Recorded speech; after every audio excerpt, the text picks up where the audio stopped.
Hello, and welcome to another edition of PTTP Paranormal UnCut. I'm Nando. I'm Sarah. And tonight we have another fantastic episode for you with two fantastic guests that we got the pleasure to meet earlier this year at the Festival of the Unexplained. We got to meet Ron Yacovetti and Lourdes Gonzalez of the Staticom project. I'm not going to say too much about what they're doing because I want them to explain everything. And, but what I can tell you, the stuff that they've brought to the table was mind-blowing for us. I think it's technology at it its was best. It was really cool stuff. I think it's going to open up new things for the paranormal world, definitely. But yeah, so what we're going to do is we're not going to waste any time. We're going to bring both of them on and then we'll say some hellos and get that done as well. But please welcome Ron and Lourdes to the show. Afternoon. Good evening. Thanks for having us. And now that we're here, we can waste time together. Yes. Again, thank you so much for taking time out of your day to join us. As I said, we got the pleasure of meeting you guys at the festival earlier this year. And, your talk to the evidence was absolutely amazing. And what we'll do is we'll go into that in a moment. What I just want to do, what I always like to do, is just say a few hellos. People saying hello. So we've got Colette saying hello. She's saying hi, Ron. We've got Jenny from Ireland. Hey, Jenny. Nick, hope you're doing well, pal. Abby's in the room. Sarah Guy. Hope everyone's doing well. Hi, Tony. Hope you're doing well, pal, as well. So what I want to do, guys, is just start by asking, how did you both get into the paranormal field? What was the start of your journey? You want to go first? Well, I was born into it. My family practices espiritismo, which is a form of mediumship in the Caribbean. Okay. And so I never practiced, and my mom never practiced, but most of the rest of the family practiced. And I saw something that terrified me, that traumatized me. I saw, because they were physical mediums and they would channel, and My mom didn't practice, so a spirit went into her, and that traumatized me because I knew she didn't practice. So on and so forth. I had paranormal experiences through dreams and things like that, seeing things, but I would still stay away from it and argue with my mom about, practicing and stuff like that and whatever. And then I met him, and he brought me back in to the paranormal field. So that's how that started in a general sense. Yeah. Yep. Brilliant. And how about you, Ron? So for me, I didn't have experiences as a child that I knew were experiences. I have those kind of things that you just look back at now with a little bit more education and awareness, go, hey, maybe that was, but at the time, nothing like that stood out. Like I saw something. I was always fascinated by supernatural, paranormal, all that stuff, ghost stuff. When I lived in Los Angeles for 14 years, at the time when I was getting separated and divorced, I was seeing someone and we couldn't agree on anything on TV except a ghost hunting show. And then we found that there were a lot of places that these shows were going that were local to there, and started going, became part of a team, which was really cool. And during that time, I immediately got hooked a little bit with EVP because it was fascinating to me that you could record a response from somebody who wasn't in the room on a recorder that you couldn't hear with your ear. Then I did an event at the Glen Tavern Inn in Santa Paula, California, which is an awesome place. And Chad Lindbergh, the actor from Fast and the Furious and a couple other, he was on a show with John L. Tenney for a while, which I can never remember the name of. And everybody was on the third floor doing a Spirit Box SB7 session, like 30 people. Everybody introduces himself, and it gets down to him, and he goes, hi, my name's Chad. And 20 seconds, give or take, after, a voice comes out and goes, I know Chad. Whoa. And I go, whoa, what was that? And how do I get in on this racket? That was amazing. Like, real time, what? And I found out what the Spirit Box was and how it worked. I was like, so I bought one. So then that hooked me on ITC. Flash forward, moved back to New Jersey, was part of different teams on and off. When we got together, we were both on different teams. And then we decided there were so many people we loved working with, maybe best if we just do us. And then we can go with all the different teams, or we can bring them with us, which has worked out fantastic. And I got involved in direct radio voice, which I found through really what was an inadequacy of mine. Like I don't solder and weld, and everybody who was like a top ITC person, instrumental transcommunication, for those who don't know, was building ghost boxes. Yeah. It was essentially different renditions of the same thing. You had a sweep circuit, you had spring reverb, blinking lights, portal boxes, whatever. It was all different versions of the same thing. But I wasn't the type to, if I was welding all the time, I would be high-fiving you with fewer fingers. So I don't. But I wanted to get involved because I loved the real-time ITC stuff. So I came across the works of Dr. Annabella Cardoso, who's now in Spain. One of the original pioneers and the last surviving of the people who literally, not like TV pioneers, the people who actually pioneered vocal research phenomena in Europe. She's the last one left. The guy who came up with the name ITC, Ernst Zinkowski, Marcello Bacci in Italy, who made direct radio voice most famous. He learned it from Konstantin Radeve and Friedrich Jurgensen. Jurgensen considered the father of direct radio voice. So she's the last one left. She sat with all those people. And I read her books, and I was able to get in touch with her. To this day, I still talk to her. And she basically mentored me into this, and she's endorsed what we're doing to this day. She endorsed my first book. She endorsed us to the Swedish Society of Parapsychological Research when they were looking for something that might be worth looking at that's new in ITC. So she sent them some stuff that was evidence from Staticom. And so I got hooked on that. And I couldn't believe when I saw what Marcello Bacci, for example, was doing in Italy with just white noise on a vacant radio channel. No broadcast emissions, just the white noise. And I was blown away. And I looked at her. I went, how is nobody doing this? And never saw a ghost box work at the level of efficacy as this method, and nobody was doing it. So I looked at her. I went, We're going to buy a big radio, and we're going to listen to static. And that's how you know your relationship's strong, because she's still here. Let's do it. But, you know, and it's amazing because now we're moving into the Staticom project, and, you know, we got to hear clips which we will play in a moment. But how's that been for, you know, learning about how to, because essentially what you're doing is slowing down the actual responses that you're getting from the spirit side of the world, aren't you? And you're not looping it, are you? You're just using pure white noise. That is both correct. Yes, there's no radio anymore. The reason we changed the name to Staticom was because we were sourcing the white noise from a radio, and we tried to take anything that was low-hanging, cynical fruit off the table to vet the authenticity of what we're doing. So we took the radio out as the white noise source, so that it doesn't receive any signal whatsoever, can't record. And we took the review process, everything people do with audio recordings, like with Spirit Box or EVP, they take it home, they put it in software, they slow it down, they denoise it, they amplify it, and then they share it. And we went, well, if ITC was meant to be real-time communication, why would we wait to go home to do all that? Right. So it is important to note, because it doesn't loop. There's no recording of white noise. The white noise is generated in real time. There's no looping or recording of white noise. Right. That's important, because they make sleep machines that can do white noise, but it's on a chip recorder, and it's the same white noise recorded over and over again. If you sleep to it, you'd never know. But we wanted live, pure white noise. And unlike the radio, it doesn't respond to any atmospheric disturbances or anything like that, or signal. So you don't get variances. You get the constant white noise at the same spectral frequency of 1 the whole way across. So there's no variances in the amplitude. So when you get things that are spikes or variances, and then when it has the cadence and the clarity of speech, you go, all right, this is something that shouldn't be there, because we're not receiving a signal. But even with a signal reception, even with the radio before, you know, there's no way that a DJ or anybody on a CB or a ham radio is answering the question. Like when I hold up my glasses and go, what's in my hand?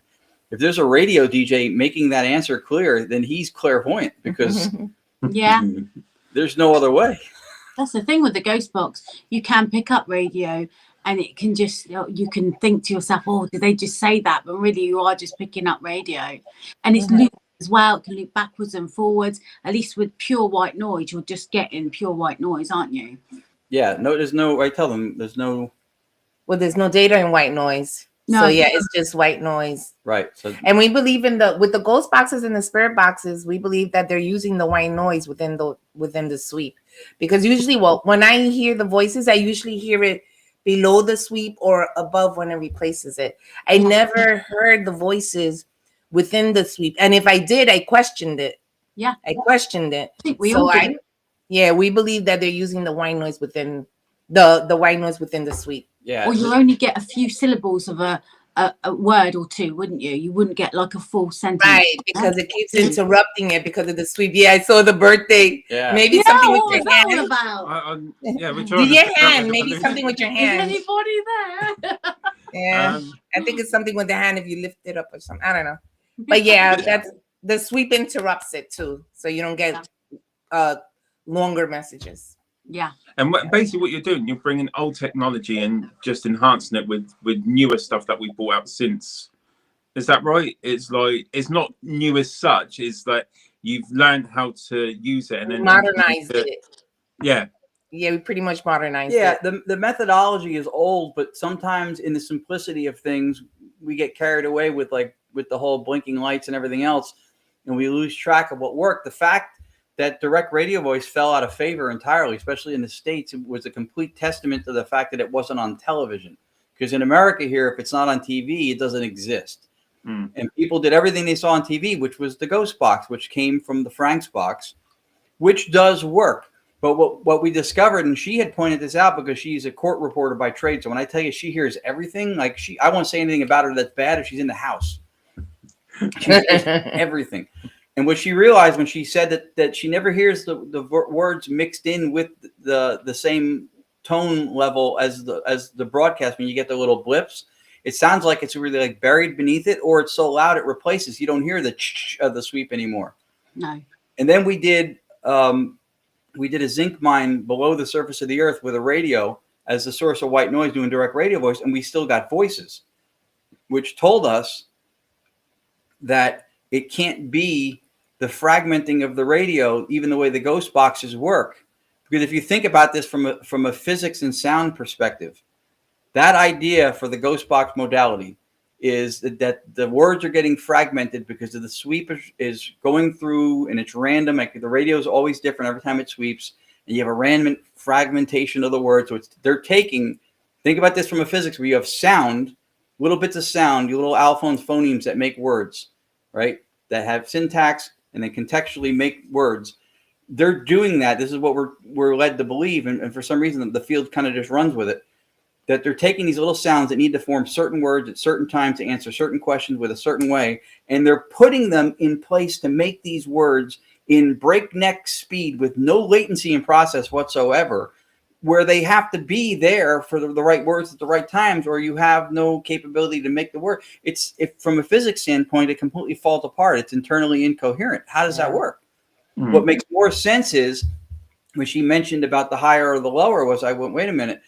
There's something called stochastic resonance that when frequencies align. So in white noise, every frequency a human can hear, 20 hertz to 20,000 hertz, is within that.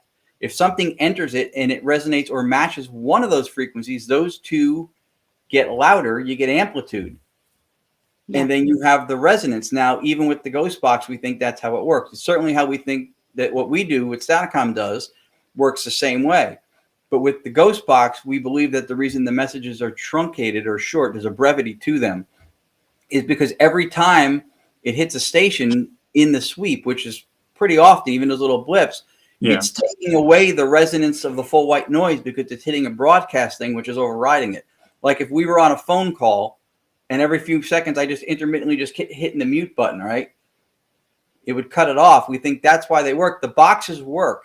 But we think that's the reason why the efficiency level and the length of the words and the clarity is not the same as what we're doing, because of the fact that it's getting interrupted by the methodology itself is its own hindrance, I guess. So that's amazing. Yeah. And, what goes into, what you're doing? Is it quite technical? Is it quite easy what you're doing to enhance those voices? Because, as I said, in a minute, we'll play some of the clips, and you can actually you can tell the difference between a man's voice and a woman's voice. But with a normal spirit box, sometimes it could be quite hard it's disassembled. It's very hard to tell, could that have been a female, a male? But you guys are getting very clear, And I said this at the festival. You played a clip, which was your mother, I think you said it was, and you can hear the American accent it was very clear. Her voice, like I said, when you have someone who is related to you, that voice, don't you? You can tell. And I felt that was very intriguing. I don't think that's one of the ones that I sent you. Now I wish I should have, but I sent you a few that were good. And like anything else, sometimes it works better than other times. Some of the recordings we have that are incredibly clear, good vocals were during times there were technical issues that we were trying to fix with the system. And then somehow it comes forth this incredibly clear voice. So it seems, because we get the clear voices and it seems that it can be easy, but I have to say it is a grind. When we started in 2019, we did sessions at least once a week, if not twice a week. And even with and that was before the software, to filter it out and slow it down. Yeah. But once Ron started working with the software to slow it down and filter it, it was still a lot of work because there's a lot of settings and it's a lot of tedious work to sit there hours and hours doing it. So when we first started with direct radio voice, a lot of people wanted to do it, but they weren't willing to sit down every week and do the sessions like we did and things like that. So it's a grind. You really do have to put in the time to try to get those voices as clear as possible, which most people don't like doing. Lourdes, when you're in an investigation and you're using that technology, is it more, did the voices come through more powerful because you're in a group of people trying to invoke spirit? I say a lot of times that is the case. Yeah. I think that the intentions in the room are very important. So if they're very strong, if people want to connect with their loved ones, then most likely will probably connect with someone's loved one. If it's like, if you have anger in the room, perhaps you'll get more nasty stuff coming in. So yeah, I think the intention in the room from the group is very important. Is a very important part of it. Yeah, at least You tried it in locations, historic locations, and things like that. Yeah, we have brought it to historic locations. We do it here at home a lot, and it does a place. We never call a place haunted just on the strength of getting anomalous voices, because we can get them everywhere. I think Karen, most amazing experience. Yeah, we did some Staticom sessions after hours a couple times when we were there in the UK. One of which she was party to, which was quite incredible what came through in that session with her. And shout out to her; she's an awesome person. She's been very kind to us. And just quickly, Karen, well. I prayed for that to happen, and I'm glad that it did. Yay! Oh yeah, before it happened. I prayed. So, go on, you go first, Ron. No, I was going to say, so that's what we have found, at least from an intentions point of view, which Lourdes was expressing. When we've done locations before, like an event, sometimes it'll be 2 sessions we'll do, like an hour each, give or take. And the first group is maybe like 40 people, and it'll be good. Stuff will come through. But then some people will get tired and leave. And then the second session is like 20 or 15 people who are the hardcore. They're there for the night. They came to the event, right? That's when stuff gets crazy. And usually we think it's because of we've been running it for a little while. And then that intention of the people who are really so intrigued by this, that they're hanging around and they're staying in there, more focused, perhaps. Again, that's not necessarily, something provable per se. Well, I think it's been all of us. repetitive in our patterns. It's all of us, because if you're dealing with collective consciousness, it's everyone. It's Ron, it's me, and everyone else in the room. It's not just one person. Yeah. Right. And would you say that the responses that you're getting are more personal than, like, say, if you're in a location?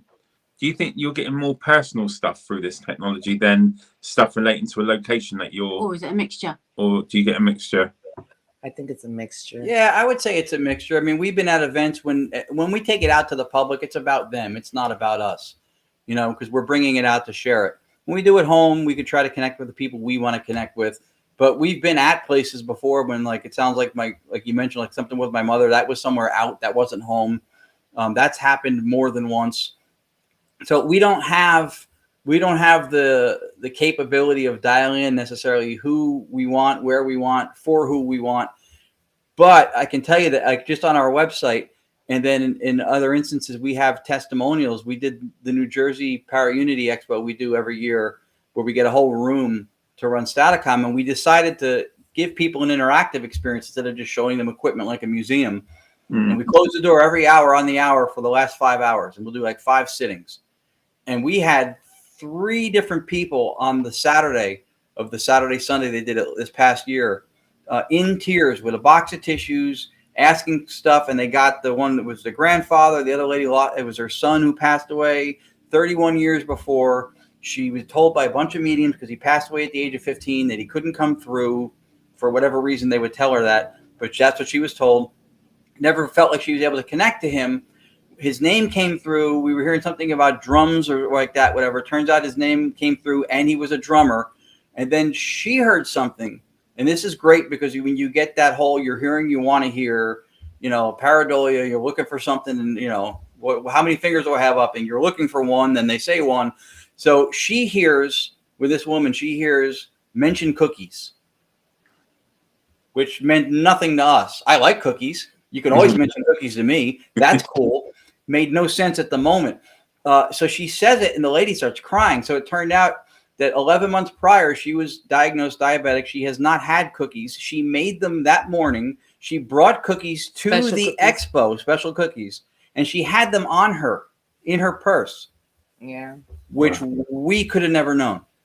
But that was like validation for her that somebody knew she had cookies. Because who did she believe she was? Her son. Her son. The drummer, yeah, the that's 15-year-old. Right. And you know what else was interesting, which I think it's intentions to the drums, right?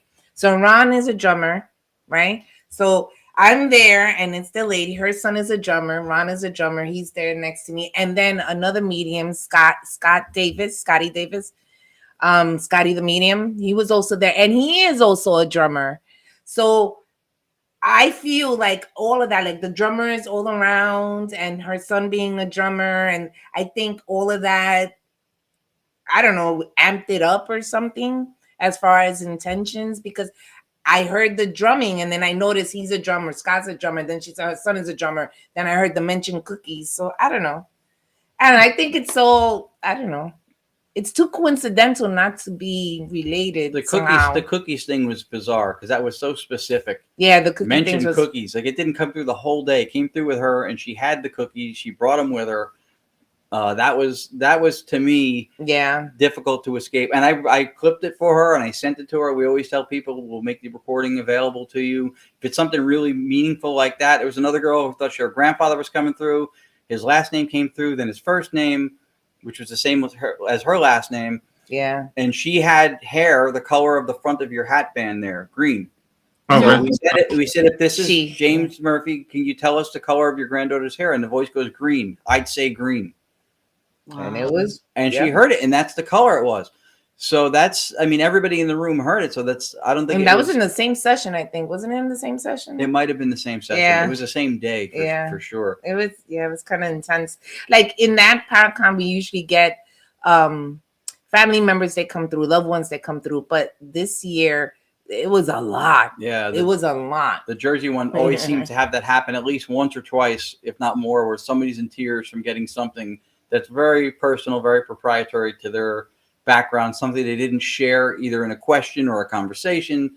So that was pretty wild. That's amazing. To answer two of the quick questions, Jenny Sullivan, do you sell the equipment? We don't sell Staticom right now. We are not sure yet how to go about that. There's a lot of this is what I've been itching to say. I do. Yeah. Do you realise if you could get that in a piece of equipment, you'll be sat there multi-billionaires right now. I'm not kidding. It'll be bigger than the radio box, 100%. It would shake up. Box, it would definitely shake up the paranormal. It would. It? And if you have patented this, haven't you? You're not daft. This is completely your project because if you don't do it, someone else is going to. So you really need to think about pushing this forward. You're on a winner.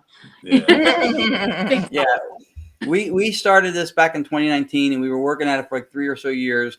And then for the last couple of years, we had partnered with Tony and Cherie Rathman out of Arizona, he was a ghost box builder for a number of 13 years. And we've been working on this with them for the last couple of years. And we've had the same discussion with regards to selling it. There are individual licensed parts that are part of this. So we'd have to see about doing that for selling, The other thing is that we would feel like if I said you give me $800 US and I give you an install, or I give you the computer with it on it, whatever, because you'd have to have the computer at least to have that part of it, right? We don't have the time or the manpower, whether it's us two or 4 of us, to do troubleshooting to Geek Squad, even a few hundred people, let alone a few thousand people. And if I took your money for it, I would feel responsible if something went off the rails to help. And it could be your fault. It could be something with maybe I installed it wrong or something. So we're looking at other avenues for if we try to bring it to the masses to do that, because those are the things, because the ghost boxes have been made so easy, and that's kind of like the standard for ITC. People know you just some guy makes something. You don't have to know how he makes it, right? All you have to do is know how to play the game, right? You don't have to know what's in the game. You don't have to know all the little codes in the game. You just know how to play it, and that's what he does. He gives you the game and you play it. So but with ours, because it's a method, we would have to either show you how to troubleshoot and fix everything, which you can't get ahead of every problem, or we'd feel responsible to do it. So that's kind of where we're at an impasse with that right now. And because it's still developmental, we're still changing it. Like if we sold it to you today and then next week there was a better version of it that we were able to do, then we have to upgrade everybody or share the same thing. And it's a lot of time on video calls to try to, so we'd have to figure out. It was done out of the gate for research. It was never devised to go to market. So this is where the complications come in, to look at this as like a cash cow kind of thing. And we also wanted to cement our legacies for doing this, because especially she and I from 2019 have been doing it, to just sell it and to saturate the market with it. And then Like right now, we get to go to places like Festival of the Unexplained, where we get to meet people like yourself, because in order to have Staticom and what it does, we have to be there too. If we sold it, someone could buy a box of Staticom and then go, and it's not for the glory part of it. Like, we genuinely love going out and doing this and meeting people and sharing what it is we've developed. Marcello Bacci did this with Direct Radio Voice. He helped parents who lost children. He provided those moments of solace, the interconnection. We get to do that, and it's very rewarding for us more than anything. Right. Because when our first thought wasn't monetary benefits, not that there's nothing wrong with it, but we were more about the connections. We were more about connecting with spirit. We were more about connecting with people. We were more about connecting people with their loved ones and families. We were more about that route. And if monetary benefits comes from that, fine, but that wasn't our first. Yeah. So, and to answer also, and if I see a good question, if you don't mind, just because I hate to, that's fine. Because we'll talk and then we'll miss the whole audience thing. Nick O'Connell worked with anybody famous in the paranormal with our equipment and get good evidence. So we worked, when we were in the UK, we worked with Shane Pittman, Dave Schrader, and Cindy Kaza. They all heard stuff come through. Dave's been quoted as saying that this would turn the paranormal on its ear. With what it does. We were there because we had done stuff in the States prior to that with Daryl Marston from the reboot of Ghost Hunters. And now he's on My Haunted Manor, which is affiliated with Trey and Jeff Bader. And they're affiliated with My Haunted Hotel, which is Danny Moss's My Haunted Project. From the My Haunted Project, which is also over there in the UK. So Daryl had worked with us a few times, and he's the one that first mentioned us, I think, to Karen and the folks at the festival. We've worked with Nick Groff. We did it. Death Walker season 4. We're on an episode of, but it hasn't come out here yet. I think it might be out on Discovery Plus there. It's not out here, but we did and it was still Direct Radio Voice. We did it with Nick at the end of 2022. It's been so long for it to come out that it's way better than it was then. That's definitely the way forward. I remember speaking to Danny Moss, Jay Matthews, Shane, because I think you did a private bit in the evening during the festival, and we were sat down there.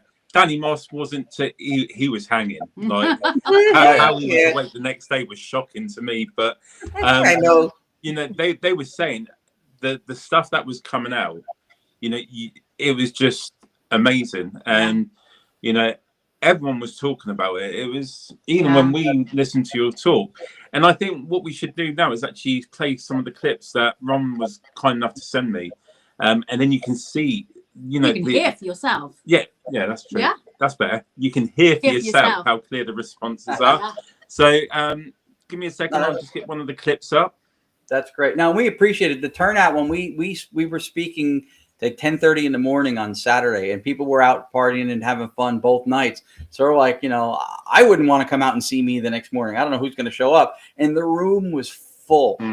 And we were supremely grateful and humbled by that. UK people can hang, let me tell you.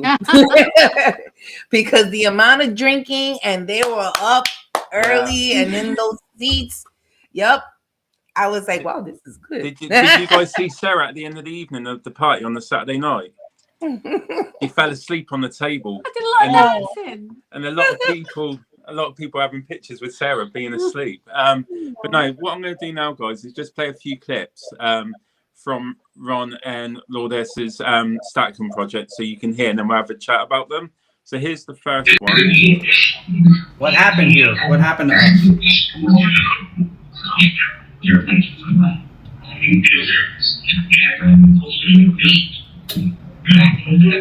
Sorry about that.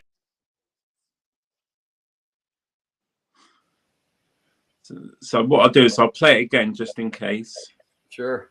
Oh, if it lets me play it, give me 1 second. Oh. Here we go.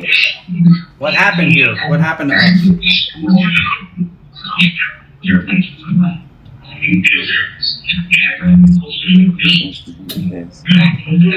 Sorry about that.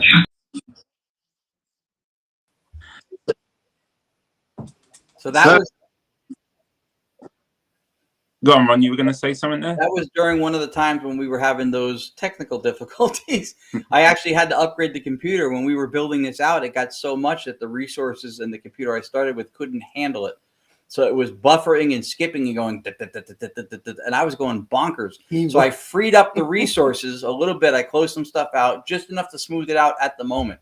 I knew we still had a problem to solve, but at least for that night, I was able to make it work. And then I asked, as soon as we came back online and started recording again, what happened to us? And the voice goes, your instrument appears to carry pulsing beats. Bad connection. That's why I said sorry, because I heard it.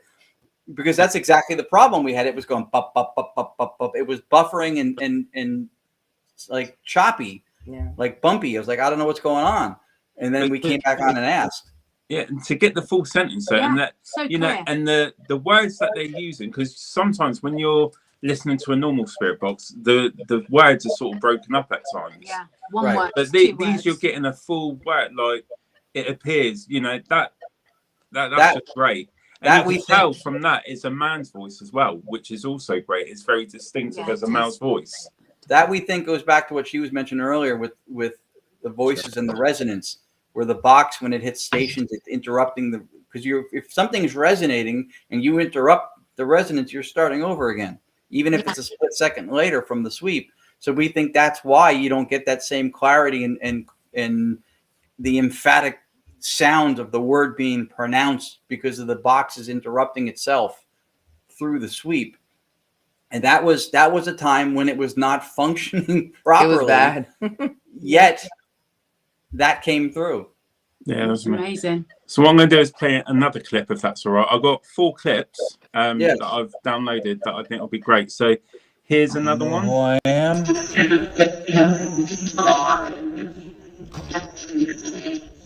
It's turned on.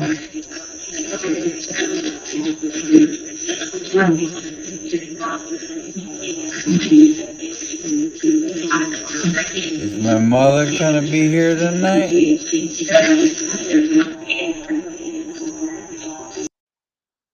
Lucky.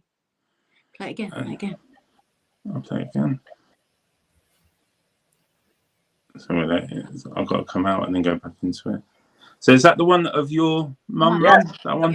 Apparently I'm old and I forget what I've done hours ago.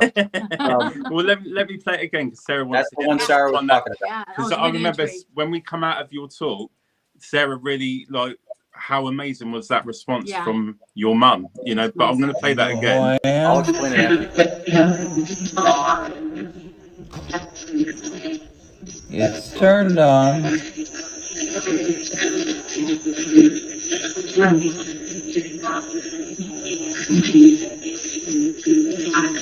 Is my mother gonna be here tonight?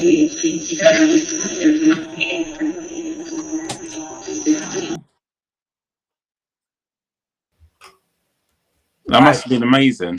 There's a couple of things going on here. First of all, we were the first ones to slow down live white noise in real time. Ghost boxes, you can slow down the sweep, you can reverse it, but to slow down just the flow of live white noise had never been done before in ITC. This was the reason why we did it. Because in real time, all I heard was the word on. And I said, do you know who I am? And then when I slowed it down 50% to where I sound drunk, and I assure you I was not at that time, though it does sound convincing that I need rehab on that recording, I did not. And I heard all that, and I was like, you can hear the emphasis and the emotion and the gender. There's so much revealed there in real time.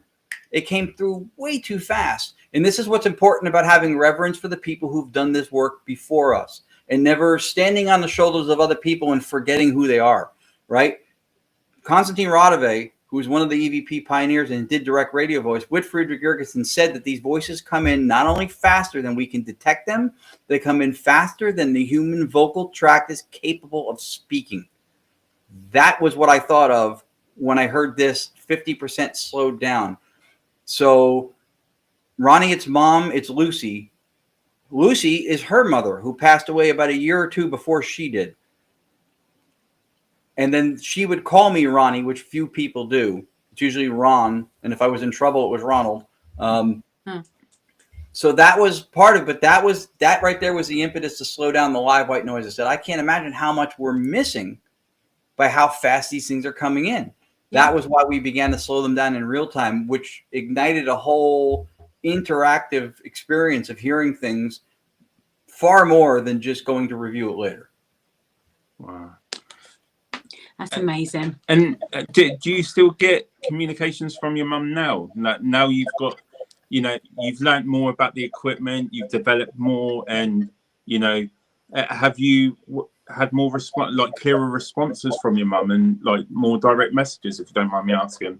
No, not at all. There have been additional communications that I could attribute to being from her or from the continuation of her consciousness, let's say. Yeah, there have been other instances when it has been stuff when her name came up. There was another, I didn't send this one, I'm pretty sure, that we asked for her, and then the voice goes, "Hey, Florence," which is her name, "it's your son." That they were telling her. Like they were telling her. Yeah. Wow.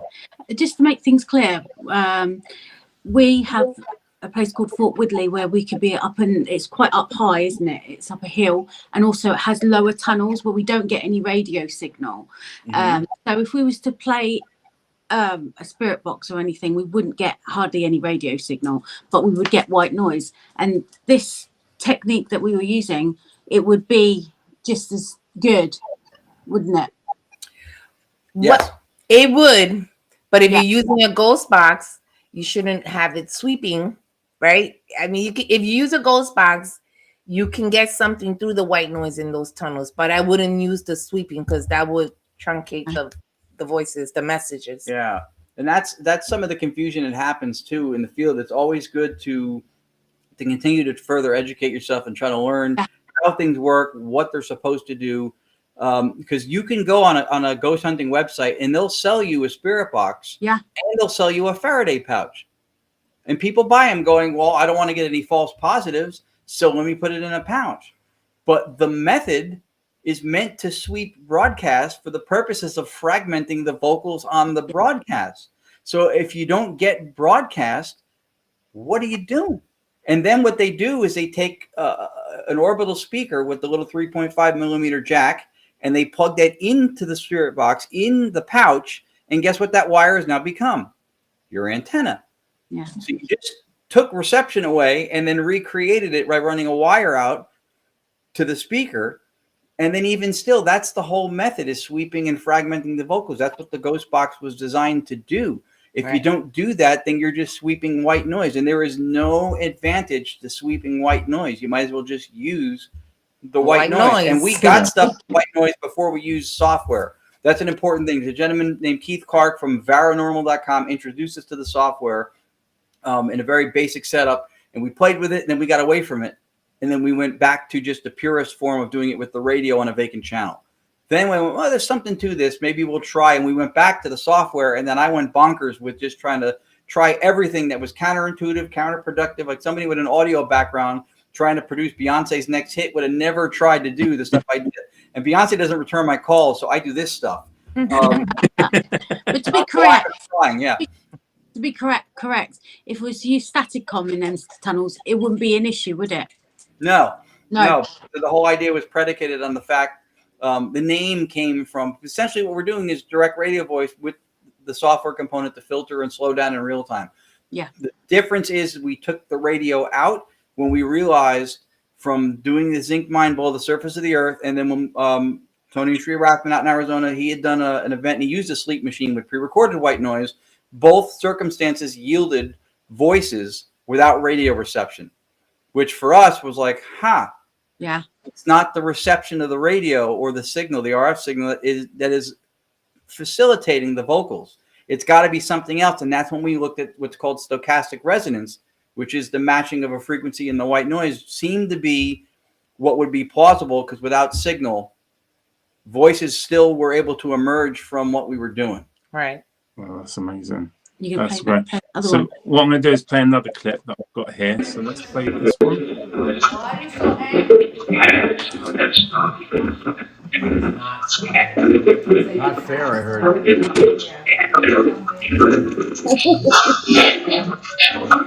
what we're doing. Well, is it easier to that nation? So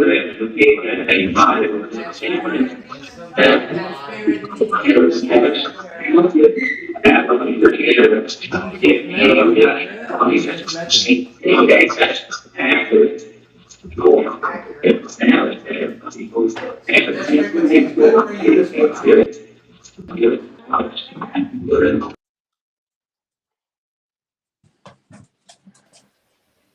Wow, That's that was creepy, wasn't it? Where was that taken?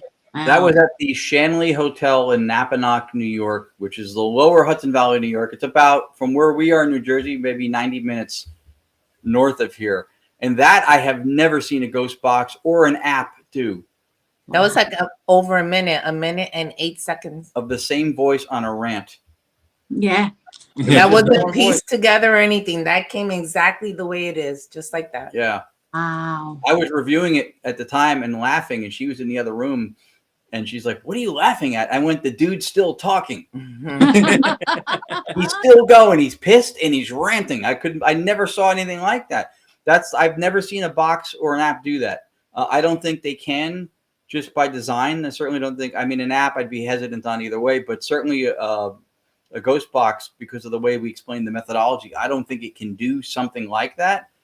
And again, that's not every time we do it, but they say, like, if you can't say that all swans are white once you see one black swan, right? Now you know that it's possible for something other than to exist. So once we saw that happen, we were like, all right, the capability of what this can do is definitely grander than we may think.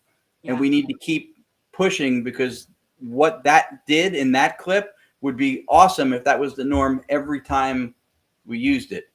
And there could be factors we don't have control over, so that's why we experiment to try to figure it out. But that's definitely an exception to have a minute-long message in the same voice. And, we're looking at clips where, questions being asked, you're getting messages back.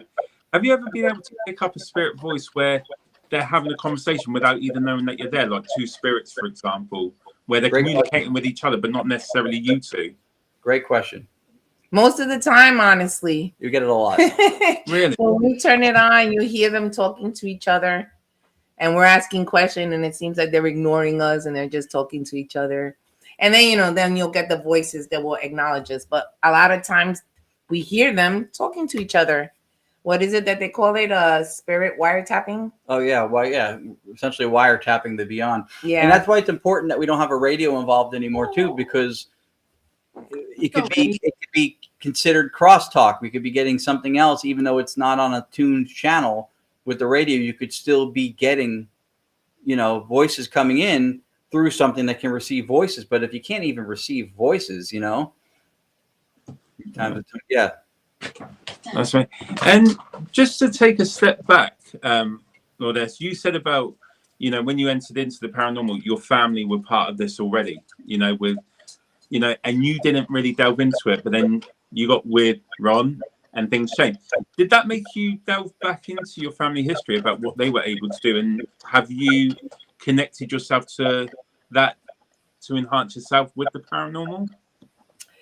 Well, this is interesting, because I think that's why I love what we do so much, because I think I still am traumatized. I'm afraid of doing mediumship work because of the channeling. Yeah. I don't want that. We honestly, my family doesn't like speaking about it anymore. Like, we never did anyway outside of the family, to be honest with you. We never did. And some of them don't practice anymore. Like, there's less of them practicing as much, because I think that didn't only affect me and my brother. I think it affected a lot of people in the family. So some of them are still practicing, some are not anymore.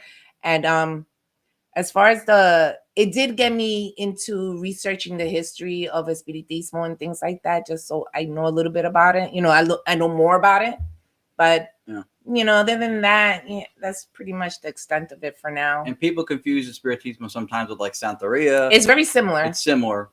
The voodoo, hoodoo, Santeria, Spiritismo, it's very similar. Yeah. And it's good and bad in both. One is not just good and one is not just bad. It's good and bad in all of them. Yeah, and she's had isn't it? There's She's had always going to be mediums. that. Right. She's had Me mediums tell her, including John Zaffis has told her He was the first one to embrace actually. her mediumship, that she has. I think we all have the capability. We all do. I think it's maybe perhaps like singing, where some people maybe have it more naturally, where whatever the biomechanics are behind how this happens, with that some people just fall into it or ease into it or do it easier. Maybe we did do one event at a library one time when some guy was waiting to hear. He kept seeing the number, which was him and his wife had passed. So he had, his late wife and him had an anniversary date, and he kept seeing that number showing up. So he asked if she could come through on Staticom and give the number.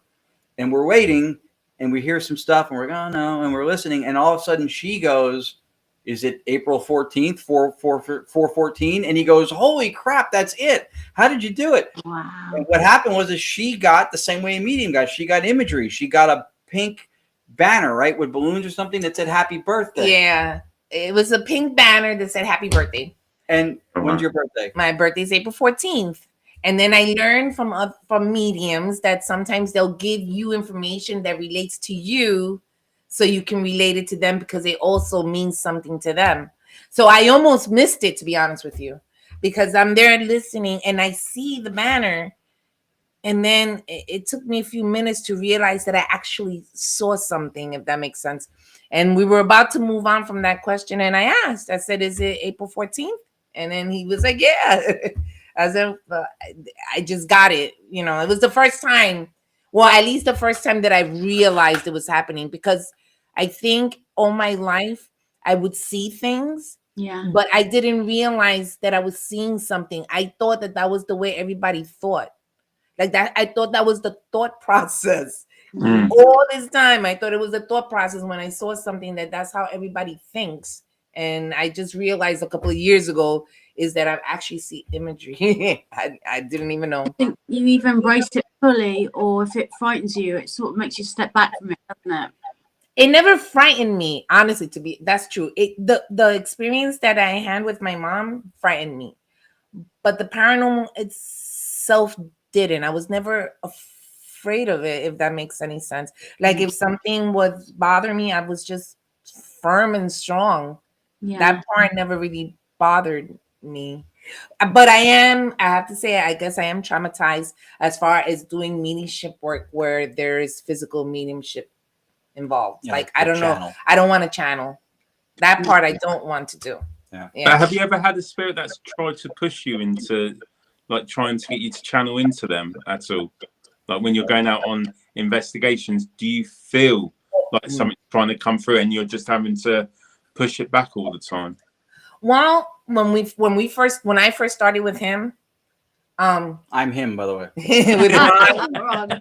just for clarity, him is me. That's better than the names I get called here, mate. So honestly, you're lucky.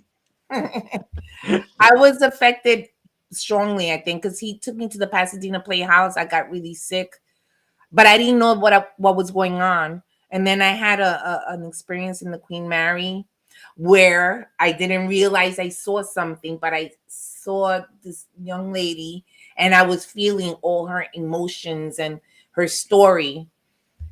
But I guess at the time I didn't know that it was happening, so I didn't realize that I had to push back or anything, you know. Yeah. So I never had a situation. I mean, I guess that would be a situation where spirit was trying to perhaps channel, because I felt like I was her. I did feel like I was her, and I couldn't say certain things. Like I didn't have full, Here, right? In the Queen Mary. Oh yeah, that too. I didn't have full control of how I moved my body or what I was saying, but I was aware. So I don't know if that's a partial channeling. I have no idea. But I never had a situation where I knew I was channeling and I had to push back, because if I did, I didn't realize it was happening, if that makes any sense. No, it makes sense. So, is there anywhere you could Staticom that you haven't been yet that would really excite you guys? I would love to go to the Lizzie Borden house. Yeah, Nick just The next question here. done all places that are well known in the And States. in Ireland, I saw someone else. I would love to go to Ireland Jenny too. Sullivan, Ireland. Yeah, get in touch with Jenny Sullivan. She runs a Emerald are paranormal researchers, and they got some beautiful locations over there. So if you're going to head over there, she'll be the lady. Yeah. Message, DM me, please. friend us, message us. Yeah, we would love to. Well, Alcatraz or somewhere like that. That would be pretty cool, wouldn't it? Yeah. I don't know if you know David Oman, the Oman House in Beverly Hills, California. Oh. It was Charles Manson murders happened not on that house, but the mansion was torn down, but it was subdivided. His house is on one of the lots in Beverly Hills. It's probably the most consistently active place I've ever been. And we weren't doing this last time we were at David's house, but he wants us to bring it back. Yeah. And we were in Las Vegas recently, and he wanted us to make the extra couple hours jump to come over there. So that's somewhere we would really love to do it, because that house is nuts, how consistently active it is. So there's places, and there's places here. The Shanley's well known, White Hill Mansion. But where would we take it? The Samuel Miller Mansion, where My Haunted Manor films in the States here. Lake Titicaca. I want to go there. She wants to do a lot of places like ancient historic places. I would love. With a power bank and a table, we can run it. I mean, you know. There's a place in Scotland in Loch Ness where Aleister Crowley did his conjuring. He tried to conjure a demon. He starved himself for days and days. And had, like, I would love to go there. Orgies and things like that. There, I'd love to take it there. That would be awesome. And like Nick just said as well, we you did need it to at come the back to Conjuring. the UK and come around some of the locations that we have as well, because we will take you to the forts. You know, it'll be great to have you guys come down. We may have to come a little early next year, Yeah. so we can do some investigating. And Colette I can't say that you'll be going back home, because with your technology, we might keep you here. I've got a little cupboard under the stairs that I can keep you both in. We'll let you out when we go. Yeah, no, that would be great. But what I wanted to touch on as well, you're communicating, direct radio voices from the spirit world. Do you believe that you've also connected with someone that wasn't a spirit, like it wasn't an actual being, if that makes sense, like something demonic, maybe something or angelic, or even something that could be like spirit, like wasn't of this world, like a spirit of the earth or something? These things are all possible. You saw our lecture too, when we speak on analytic idealism, which is a philosophy of mind, which is basically saying we believe that reality in its essence at the core is mental, is thought. And what's physical appears to us that way, but it's representative of what's out there. The same way right now you see a representation of me on your screen, but you don't think that my emotions and how I feel are in the me you're looking at there. That's a representation of me. But what that is representing is where the emotions and feelings are, right? So that's not me on your screen. This is me here. That's representative of it. So we see reality that way.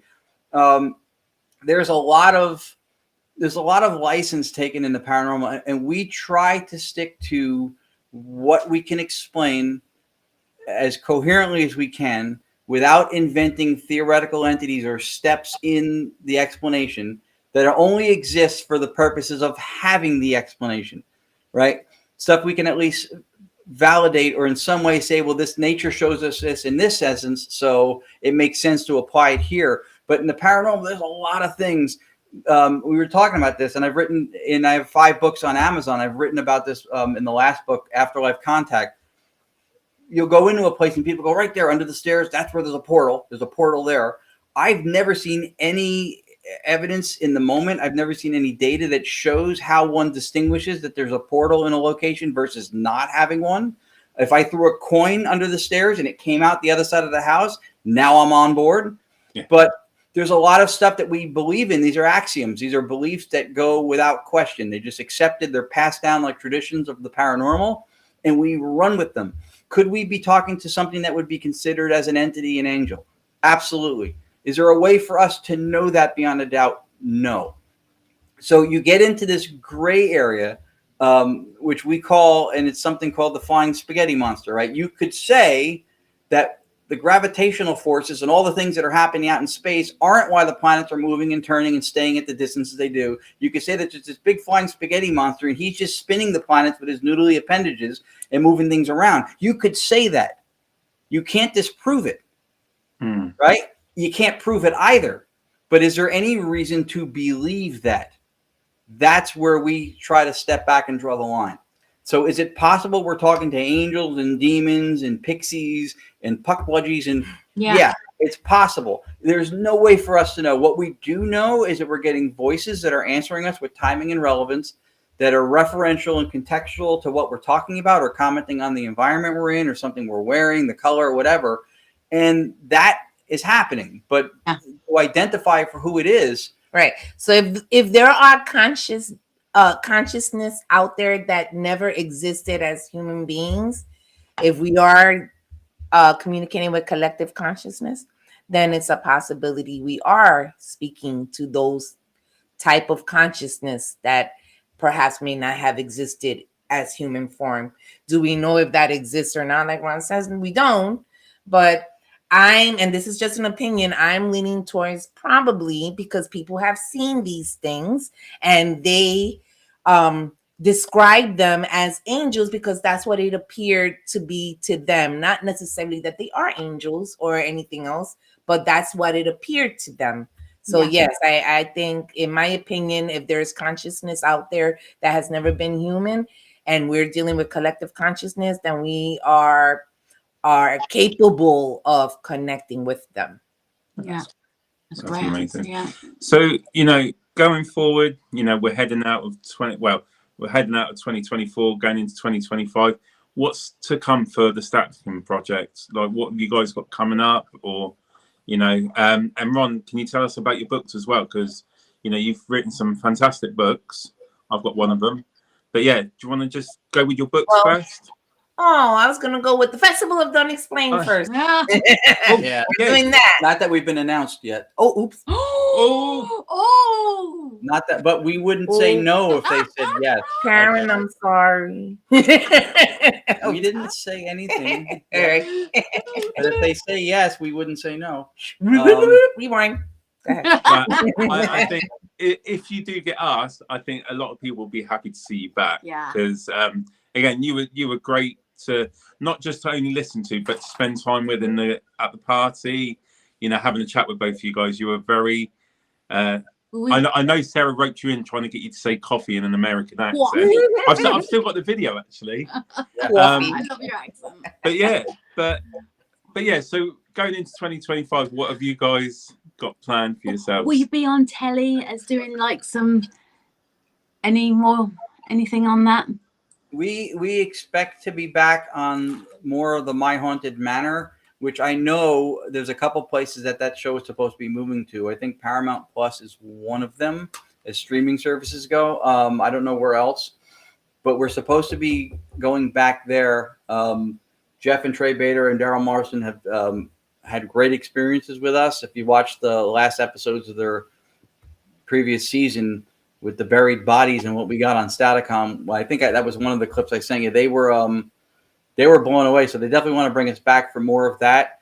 We'll be doing a lot of the usual festivals here in New Jersey, Pennhurst, Gettysburg, Hanover Tavern, Paracon, in January is, I think, the first one. We have the Maine Paracon. Maine Paragon up in August up in Maine with Jeff's Traveling Boards, who's got a huge collection of. We're sorry for Ouija forgetting boards. Anyone because I'm sure this stuff. But yeah, and your books. And the books are all on Amazon. We can give you a link to them. When I was there in September, I had 4 of them. The 5th one, which is this one, Afterlife Contact, a New Perspective. Yeah, the green screen thing's messing with it. This one had just come out, but I didn't have them with me because I didn't get them from the publisher in time. This is my favorite amongst all, especially if you guys saw the lecture, because of the idea of the explanation of consciousness and a collective consciousness of which we're all each dissociated, individuated entities of. That whole premise for reality and how we explain things came out in this book. I go into great detail about it. It mentions stuff about Staticom and what we do. There's other things about the oversaturation of demon content in our field.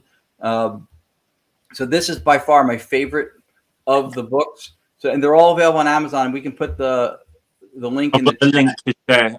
So afterwards, as I always do, I'll be going back into the chat, and then I'm going to be sharing the the links to the websites and also the links to the books as well. So if anyone's interested, definitely head over, get the books, check out the websites as well. So that will all be shared after the show. I don't know if you've ever seen Help My House is Haunted, and Barry Guy is big into his tech, and I think that he would love you guys.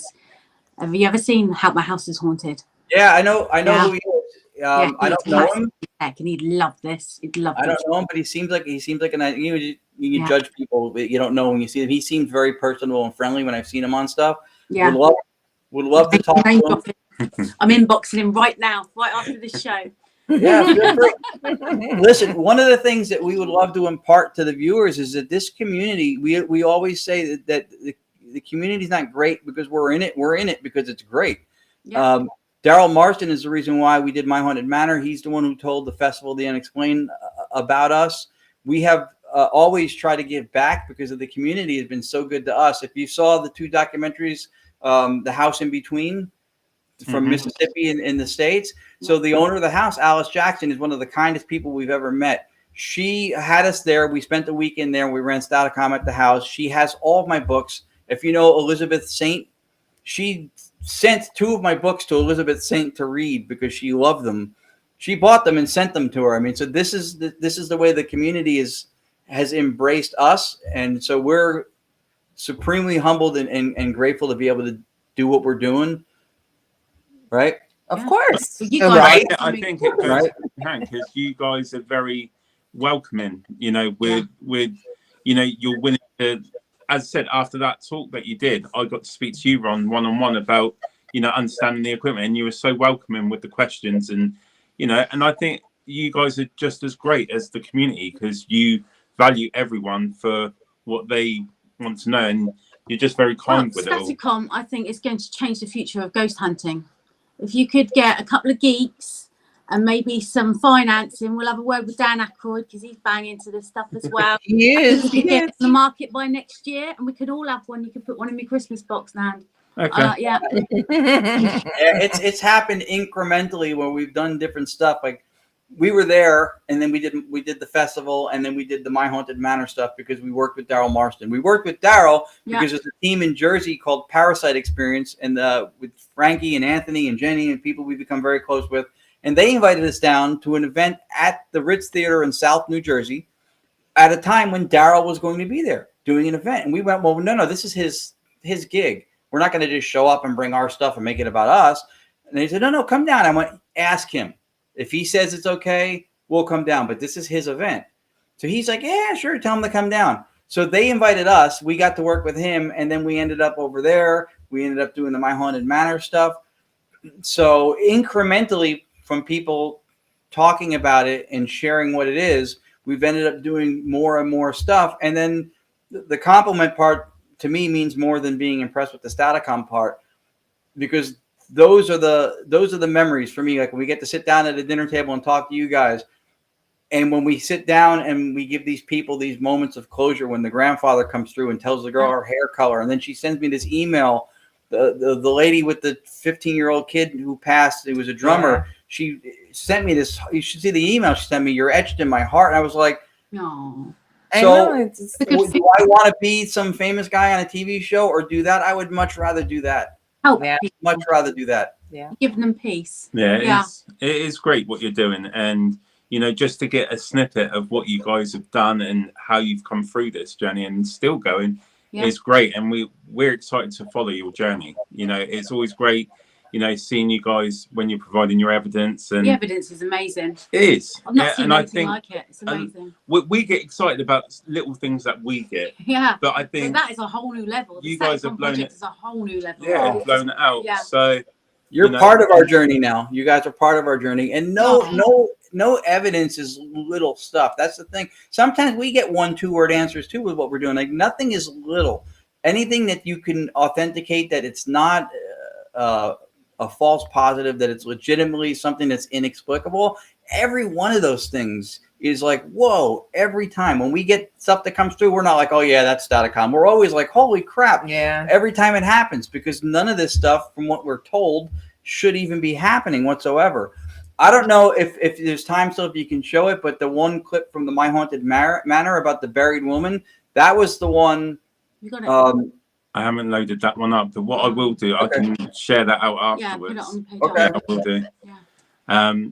But no, it's amazing. I think a lot of people that see this will want to know more. Yeah. And I have had an idea about a follow-up show that I'll mention to you afterwards, if that's okay. Sure. But no, I just want to say thank you so Yes, much, guys, thank you. for being so open and sharing what you've done. You know, because I know a lot of people do become very protective. I'm sure you are, but for you to sit here and share what you've done and tell us about and explain everything, it's been And when absolutely it comes great. to like electrical tech, especially Spirit Box, they're very skeptical. Because like, did I hear that? But with what you guys are doing, it's so clear, it's so out there. The evidence is just It's great, mind-blowing. Great, it's mind-blowing. You know, and we're so privileged to have had the chance to meet you in person. And you know, Guys. so it's been absolutely great. But I just want to say thank you again for joining us tonight. And you know, we definitely want to keep in touch and you know do things further down the line. I would say going into the new year. And have a Merry Christmas. And have a great Christmas. Yes, And me we too. are privileged to meet all you guys in the UK because you guys are great. We had a good time and you treated us well, all of you. Everybody there was It was super kind. awesome. You mentioned Jay. Yeah. Jay, Danny. yeah, he was awesome. Karen. Yep, we met Rachel. There's so many. everybody you know? who was there, and people. Some of the people came from Ireland also. I know who were there. Everybody was fantastic. I would love to come back more than once a year if it was possible to do other stuff. But well, if you ever want to come down this way, we can make arrangements and we can take you to locations that we know of, and definitely would love to collab with you guys. And yeah, that's a no-brainer. That's easy, isn't it? Great. We got yeah, we're gonna have to make some plans. I'm gonna have to bring some coffee. Coffee. Yeah, some coffee. But no, thank you so much, guys, for joining us tonight. I'm just going to finish off. So I'll put you guys in the back, quickly finish off. And I do have a question that I want to ask behind the scene. But again, great couple. Great what you're doing. And thank you for joining us tonight. Thank you you all for having us. And happy holidays. And thank your audience for showing up for this. We really, really appreciate everybody. Thank you. It's great. Thank you so much. So I'll just pop you in the back. Bye. Another great show. That was amazing. Last show of 2024 as well. So what a great way to end the year with two great guests. And I mean, these two are great to meet as well. So if they're ever back in the UK and you see them being advertised, please, if you can, go and visit them. You know, you won't regret it. They are great people. They're great at what they do as well. The Staticom project is another level of ghost hunting, 100%, and communication. And what I will do is put all the links into the chat afterwards. So if anyone's interested in Ron's books, the Staticom project, please do head over to Amazon, buy some of his books, check out their website, because what they do, like we've said, is absolutely great. But most of all, we just want to wish everyone a Merry Christmas. As I said, this is the last vodcast of this year. So we will be back in January with new guests and lots of new ideas for the show. So something to look forward to. Again, we've got investigations throughout 2025. So do go and check out Facebook. Got one this Saturday, haven't we? And Calvin our website. Hatch. And then we're heading to Calvin Hatch tomorrow. I believe there's a few tickets still left. So if anyone's interested, popping down, and they are being reduced. There are some reduced ones Penny as well. Penny Griffiths Morgan's coming as well. Yeah, so it'll be great. A great investigation. But again, thank you everyone for joining again. It's always great to see your support. You know, it makes the show even better having you guys to share it with. And thank you. And again, Merry Christmas, and we'll see you in the new year. Bye. Bye, everyone.